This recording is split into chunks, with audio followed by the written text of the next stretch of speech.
குழந்தையே, உன்னை கண்ணீர் சிந்த வைத்தவர்களுடைய இல்லத்திற்கு நேற்று இந்த அப்பன் சென்றிருந்தேன்.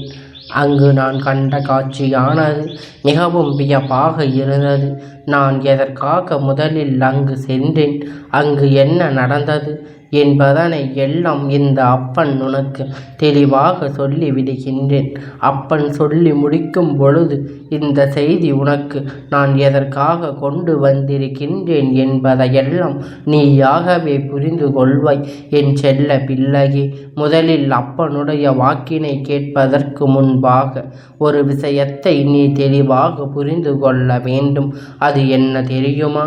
எந்த விஷயமாக இருந்தாலும் இந்த அப்பன் அதற்கு காரணமில்லாமல் உன் வாழ்க்கையில் எதையுமே நடத்துவது, காரணம் இல்லாமல் எதையும் முன்னிடத்தில் சொல்வதும் கிடையாது.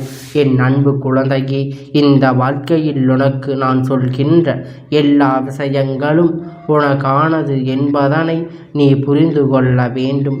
எப்பொழுதும் இந்த வாழ்க்கையில் உன்னுடைய வாழ்க்கையானது என்ன என்பதை நீயாகவே புரிந்து கொண்டு கேட்டால் நிச்சயமாக இந்த அப்பனை நீ புரிந்து கொள்வாய்.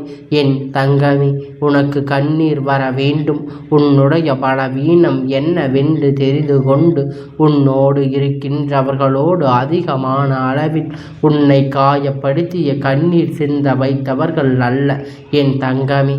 அவர்களுடைய வார்த்தைகள் ஒவ்வொன்றும் உன்னுடைய மனதை அதிக அளவில் வேதனைப்படுத்தி விட்டது.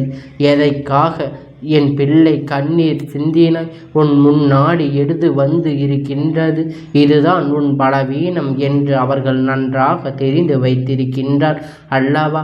அதனை காரணமாகத்தான் அவர்கள் அத்தனை எளிதாக உனக்கு சோதனைகளை கொடுத்து உன்னுடைய மதனை காயப்படுத்தி விட்டார்கள். என் செல்லமே, இனிமேல் உனக்கு இது போன்ற காயங்களை தொடர்ந்து கொடுக்க வேண்டும் என்று துணிந்து நிற்கின்றார்கள். அவர்கள் கொடுத்த காயம் எல்லாம் ஆறாத படு மனநிலையில் இருக்கும் பொழுது இன்னும் அவர்கள் மேலும் மேலும் இது போன்று செய்து கொண்டிருக்கின்றார்கள். நினைப்பது மனிதாபிமானம் செயல் அல்ல. உன்னுடைய கண்ணீரை காண்பதோடு அவர்களுக்கு மிக பெரிய மகிழ்ச்சியாக இருந்து வருகின்றது. உனக்கு ஆரம்பத்தில் மிக பெரிய நம்பிக்கை கொடுத்து பழகியவர்கள்தான் இப்பொழுது மிக பெரிய துரோகத்தை எல்லாம் செய்து விட்டு அங்கு சந்தோஷமாக இருந்து கொண்டிருக்கின்றார்கள். என் தங்கமி, அவர்கள் உன்னிடத்தில் இருக்கும் பொழுது ஒரு பேச்சு உன்னை பற்றி மற்றவர்களிடத்தில் பேசும்போது வேறொரு பேச்சு என்று இவர்கள் நடவடிக்கைகள் எல்லாம் இருந்து கொண்டிருக்கின்றது. இந்த உண்மை எல்லாம் தெரிய வரும் பொழுது இவர்களோடு நான் நம்மை இத்தனை காலமும் உண்மையாக அன்போடு பழகி கொண்டிருந்தோமா என்று உனக்கு மிகுந்த வேதனை ஏற்பட்டு விட்டதல்லவா? என் பிள்ளையினுடைய கண்ணீருக்கு பாதி காரணம் தன்னுடைய முட்டாள்தனத்தை நினைத்துதான் இவ்வளவு நாளும் நம்மோடு இருந்து கொண்டு இப்படி ஒரு துரோகத்தை செய்திருக்கிறார்கள். அதனால் இதை கூட தெரிந்து கொள்ள முடியாமல் புரிந்து கொள்ள முடியாமல் ஒரு முட்டாளாக இருந்து விட்டோமே என்பதனை நீ கண்ணீர் வடிக்கின்றாய் அல்லவா? என் அன்பு பிள்ளையே, நீ வெள்ளந்தி மனிதனை கொண்டிருக்கின்றாய். மற்றவர்கள் எப்படிப்பட்டவர்கள், என்ன நோக்கத்தோடு பேசுகிறார்கள், யார் நல்லவர்கள் கெட்டவர்கள் என்பதையெல்லாம் உடனே உன்னால் புரிந்து கொள்ள முடியவில்லை. யாராவது உன்னிடத்தில் நல்ல வார்த்தைகள் பேசிவிட்டால் உடனே அவர்களை எல்லாம் நம்பிவிடுகின்றாய். அது மட்டும் அல்ல, உன்னிடத்தில் இருக்கின்ற சில விஷயங்களை எல்லாம் அவர்களிடத்தில் பகிர்ந்து கொண்டு உன்னுடைய குறைகளை சொல்வதற்கு ஒரு ஆள் கிடைத்து விட்டார் என்று நம்பி விடுகின்றாய். அதற்கு காரணம்தான் இப்போது நீ எத்தனை பிரச்சனை எல்லாம் அனுபவித்து கொண்டிருக்கின்றாய். இத்தனை பிரச்சனை இருக்கும் பொழுதும் உனக்கு இந்த அப்பன் ஒரு தீர்வினை கொடுக்க வேண்டும் அல்லவா? அதனை எண்ணிக்கொண்டுதான் நீ என்னை தேடி வரும்போதெல்லாம் இதுவரை நான் உனக்கு ஆறுதலை சொல்லிக் கொண்டிருந்தேன். இவருடைய நடவடிக்கை என்னை மீறி சென்று விட்டதனால்தான் அவர்களுடைய இல்லத்திற்கே நான் நேரடியாக சென்று விட்டேன். ஒரு முறை ஒரு முறை தெரியாமல் காயப்படுத்தி விட்டால் மன்னித்து விடலாம். ஆனால் ஒவ்வொரு முறையும் இதே தவறுகளை மீண்டும் மீண்டும் செய்யும் பொழுது அவர்களை மன்னிக்க கூடாது அல்லவா? அவர்களுக்கான தண்டனை கிடைக்கும் அல்லவா? இதையெல்லாம் அவர்களிடத்தில் சொல்லிவிட்டு ஒரு எச்சரிக்கை கொடுத்து விட்டு வரலாம் என்றுதான் உன் அப்பன் அங்கு சென்றிருந்தேன். ஆனால் என் குழந்தையே, அங்கு நான் கண்ட காட்சியானது எனக்கு வேறு விதமாக இருந்தது. அதை உன்னிடத்தில் சொல்லிவிட வேண்டும் என்றுதான் உன் அப்பன் இப்போது வந்திருக்கின்றேன். என் அன்பு குழந்தையே, அடுத்தவர்கள் வாழ்க்கையில் செய்ய என்ன நடக்கும் என்பதை அவர்கள் புரிந்து விட்டது என்று தெரியுமா? அவர்கள் என்ன செய்தார்கள் என்று தெரியுமா? அவர்களுக்கு புரிந்து விட்டது. ஏன் தெரியும்? நான் அங்கு சென்றது போல அவர்கள் குடும்பமாக பேசிக்கொண்டிருந்தார்கள். அவர்கள் சொன்ன விஷயம் என்ன தெரியுமா? நம் மற்றவர்களுக்கு கெடுதல் செய்தால் பல மடங்கு அது நமக்கு திரும்பி வரும் என்பதை உணராமல் இப்பொழுது புதிய பிரச்சனைகளில் சிக்கிக் கொண்டிருக்கின்றோமே. நாம் செய்த சில விஷயங்கள் தான் இன்று நமக்கே தீய வினையாக வந்து நிற்கின்றது. மற்றவர்களின் கண்ணீரை சிந்துவதை பார்த்து சந்தோஷப்பட்டதோடு மட்டுமல்லாமல் காயப்படுத்தி கொண்டிருந்ததை இப்பொழுது நம்முடைய வாழ்க்கையில் இதே நிலைமை ஒரு நிலை வந்து விட்டது. பார்த்தீர்களா? என்ன இருந்தாலும் உன்னுடைய வாழ்க்கையில் இதையெல்லாம் செய்திருக்க கூடாது என்று அவர்கள் இதையெல்லாம் பேசிக்கொண்டு இருக்கின்றார்கள். தனக்கு வந்த கஷ்டம் எண்ணி அங்கு மனவேதனை பட்டு கொண்டிருக்கின்றார்கள். அது மட்டும் இல்லை, எதுவும் அறியாமல் நம் மீது உண்மையான அன்பு செலுத்திய ஒருவர் நாம் செய்கின்ற துரோகம் நமக்கு நிச்சயமாக தண்டனையாக இது கிடைத்திருக்கிறது. நாம் செய்த பாவத்திற்கான பலனைத்தான் இப்போது அனுபவித்து கொண்டிருக்கின்றோம். இனிமேலும் இது போன்ற தவறுகளை எல்லாம் ஒருபோதும் செய்துவிடக்கூடாது. தெய்வம் என்ற ஒன்று இருக்கின்றது. நம் வாழ்க்கையில் நமக்காக இப்படி ஒரு தண்டனை கொடுத்திருக்கின்றது. இதையெல்லாம் நாம் இப்படி அனுபவித்து கொண்டிருக்கின்றோமே, தினம் தினம் கண்ணீர் வடித்து கொண்டிருக்கின்றோமே என்று இந்த வாழ்க்கையில் இது போன்ற பாவத்தை நாம் எங்கு சென்று அழிப்பது என்று அவர்கள் பேசி கொண்டு இருந்தார்கள்.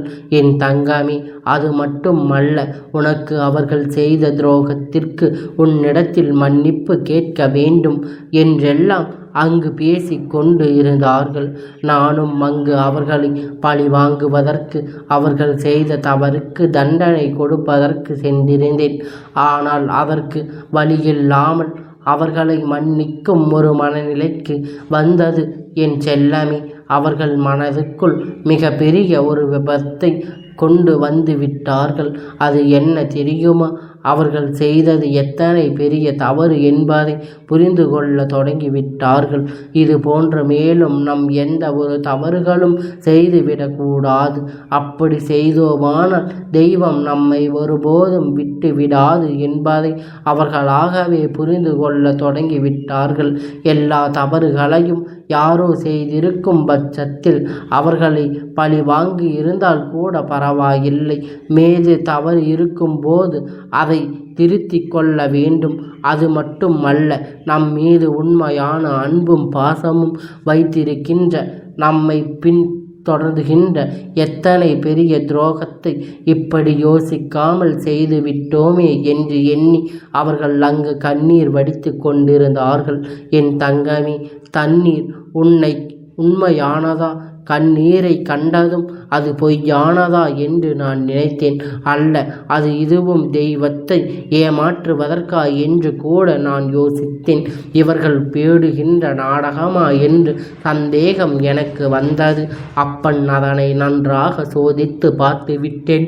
என் பிள்ளையே, எல்லா சோதனைகளும் நான் செய்து முடித்து விட்ட பிறகுதான் அவர்கள் இந்த உண்மைகளை எல்லாம் உணர்ந்து தன்னுடைய தவறுகளை திருத்திக் கொள்ள நினைப்பது நான் புரிந்து கொண்டேன்.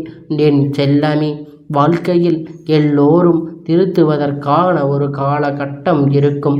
அப்போது அவர்களின் எல்லா திருத்தவில்லை என்றால் அவர்கள் வாழ்வு முழுவதும் அவரை இந்த பாவத்தை எல்லாம் சுமந்து கொண்டுதானே இருப்பார்கள். இதில் எந்த ஒரு மாற்று கருத்தும் கிடையாது.